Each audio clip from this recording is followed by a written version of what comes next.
Fala, meus amigos curiosos, tudo bem com vocês? Vamos agora fazer o vídeo dos 8 principais pontos positivos e 7 negativos do Galaxy S10e. Esse vídeo eu estou fazendo depois de algumas semanas utilizando este monstro de smartphone, então eu já tenho alguma percepção, digamos assim, sobre o que no meu ponto de vista, obviamente, são os principais pontos positivos e também os principais negativos.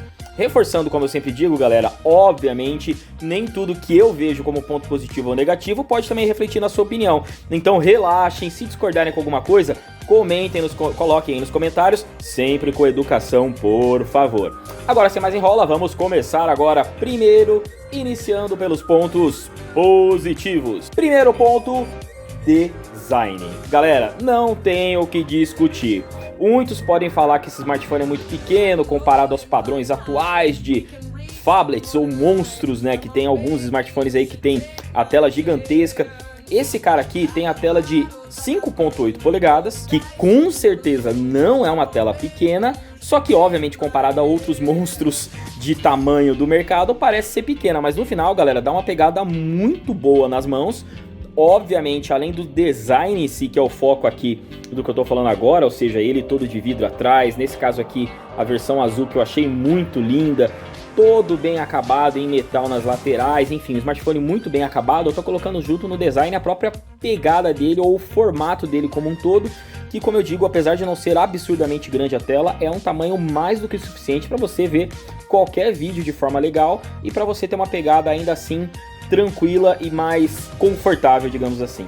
Segundo ponto positivo, não poderia faltar o desempenho, galera. Ele tem 128 GB de armazenamento interno, 6 GB de RAM e processador da Exynos equivalente ao Snapdragon 855. Olha só o teste de AnTuTu que eu fiz aqui nele, bateu 326 mil pontos, que é coisa pra caramba. Esse teste, claro, pode variar a numeração, a pontuação um pouquinho pra cima, um pouquinho pra baixo, mas de qualquer forma uma pontuação ridiculamente absurda. Em desempenho, galera, eu já executei N jogos aqui nele, desde PUBG, entre outros jogos. Agora eu não tenho quase nada mais instalado aqui, deixa eu dar uma olhada.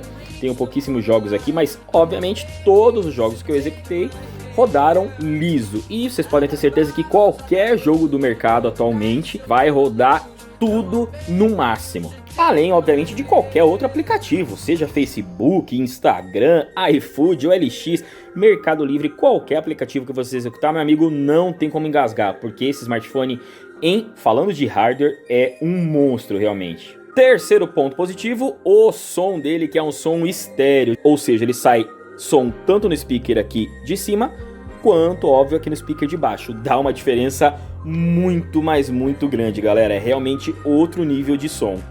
6 meses utilizando meu amigo aqui Mi 8 Lite, decidi fazer esse vídeo aqui de principais pontos negativos e principais pontos positivos, de acordo, claro, com a minha experiência de usabilidade. Quarto ponto positivo, entrada P2 para fone de ouvido. Galera, esse é um item que para muitos pode não fazer a mínima diferença, porque já existem fones Bluetooth e por aí vai, mas para mim sim faz toda a diferença.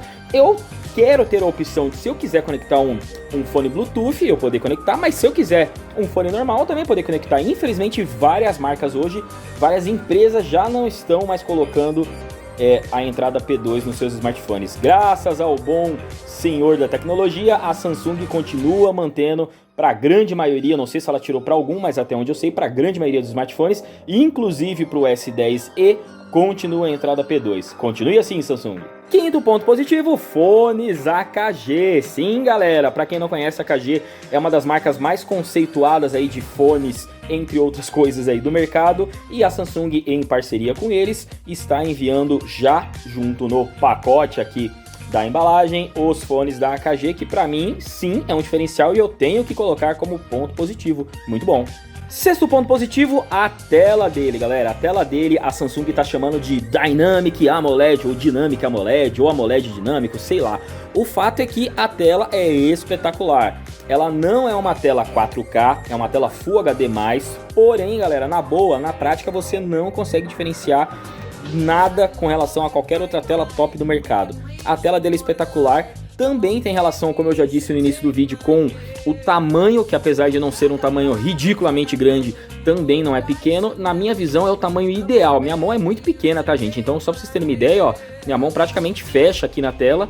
sem problema nenhum, pega o celular com facilidade e ainda assim tendo uma tela muito boa, praticamente sem bordas, como dá pra perceber aqui, embaixo praticamente nada e em cima menos ainda, só a nossa queridíssima ou não tão queridíssima assim, bolinha aqui da câmera do lado direito, mas no geral a tela dele, tanto as bordas mínimas da tela como a resolução e a qualidade da tela é com certeza mais um ponto positivo desse smartphone. Sétimo ponto positivo é a entrada para cartão micro SD, que também é um item entre aspas normal de muitos smartphones, mas assim como a entrada P2 é algo que muitas linhas de smartphone ou muitas marcas já estão tirando. E por último, mas não menos importante, a câmera. A câmera é um dos principais destaques na verdade aqui do Galaxy S10 e não deixa ou não fica atrás inclusive nem do S10 normal, nem do S10 Plus e eu imagino que de nenhum outro smartphone do mundo, é uma das melhores câmeras do mundo. Bom, meus amigos, agora como nem tudo são flores, vamos agora rapidamente para os 7 principais pontos negativos que eu identifiquei nesses dias ou nessas semanas que eu estou utilizando este nosso amiguinho azulado. Primeira delas, a falta de um sensor infravermelho. Não é algo que vai acabar com o seu mundo, mas para pessoas que já estão acostumadas a utilizar o infravermelho, que vem em várias linhas da Xiaomi, por exemplo, isso pode sim fazer falta. Então, especificamente para mim, eu acho sim que é um ponto negativo, não custava a nossa querida Samsung ter incluído infravermelho aqui no nosso smartphone S10. Segundo ponto negativo, a bateria. Ele tem uma bateria de 3100 mAh, não é algo absurdamente pequeno, só que poderia ter caprichado um pouco mais. É claro que a tela dele, por não ser tão grande, acaba também que não gasta tanta energia, mas na prática, galera, eu posso dizer pra vocês que não chega a durar um dia. Na prática eu vou trabalhar, sei lá, 9 a 8 e meia da manhã, quando dá umas 5 da tarde a bateria já tá pedindo pinico. Eu não uso tanto, uso ele mais na hora do almoço, claro, pra dar uma fuçada na internet, entre outras coisas, e ainda assim lá por umas 5 da tarde a bateria já tá num 7, 8%. Então eu acho que sim, seria muito positivo ter uma bateria maior. Terceiro ponto negativo, leitor biométrico na lateral. Este é um cara aqui que gera muita discussão, muitas pessoas amam, outras odeiam, eu tô no meio termo, não sei se eu amo, não sei se eu odeio. A única coisa que eu sei é que sem dúvidas seria muito mais positivo se a Samsung tivesse mantido o padrão aqui no S10e, que ela manteve, o mesmo padrão que ela manteve no S10 e no S10 Plus, ou seja, desbloqueio direto na tela.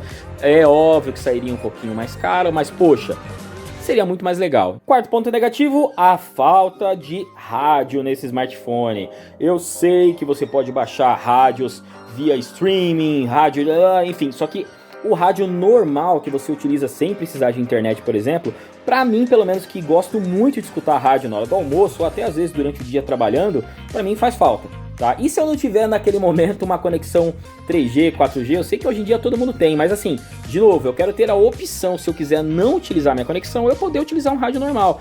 Isso na minha visão é algo tão simples, tão bobo, eu não entendo porque que algumas marcas, inclusive a Samsung, fica tirando e colocando. Passa o S7, o S6 tem rádio, o S7 não tem, depois o S8... Os caras vão variando, coloca a rádio e deixa esta bagaça, Samsung. Quinto ponto negativo, o preço. Gente, desde o lançamento dele já diminuiu bastante o preço, se a gente for comparar com o absurdo do preço que era R$ 4.299.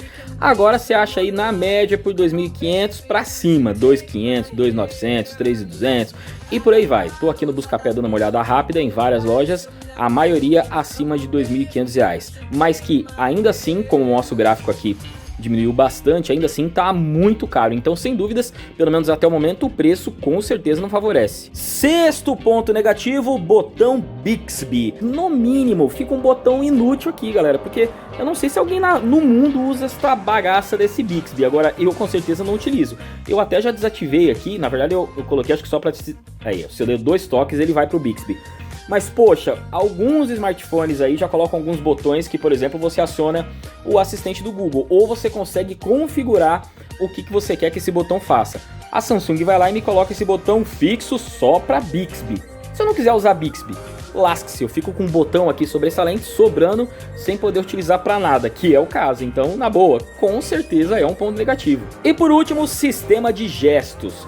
Principalmente a Xiaomi, galera, pra quem acompanha, já tem um sistema de gestos bem legal aqui, ou seja, ao invés de eu precisar dos botões, sejam físicos para alguns smartphones ou sejam botões virtuais, eu tenho algum sistema de gestos, onde quando eu tô numa página eu venho aqui na Xiaomi e faço isso daqui pro lado, ele volta pra página anterior, ou eu faço pra cima, ele vai pra home, então, e você pode configurar, né, se você quer colocar o gesto aqui do lado, do outro lado, o que você quer fazer. No caso da Samsung aqui, ainda tá um formato muito amador, na minha opinião, então ele tem aqui basicamente, ó, eu consigo, o mais próximo disso que eu consigo colocar é configurar o sistema de gestos para os 3 botões aqui, ó. Esse botão, se eu der um toquezinho para cima, ele volta. Esse daqui, se eu der um toquezinho para cima, ele vai para home. E esse daqui, se eu der um toquezinho para cima, ele abre as últimas páginas.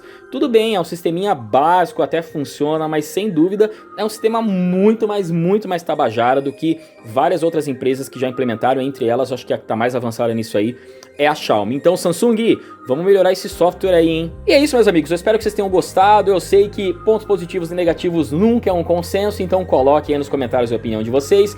Não se esqueçam de arregaçar um like, que ajuda muito na divulgação do vídeo e no crescimento do canal. E se você não é inscrito, obviamente se inscreva e venha para este mundo de curiosos. Abraço, até a próxima. Goodbye.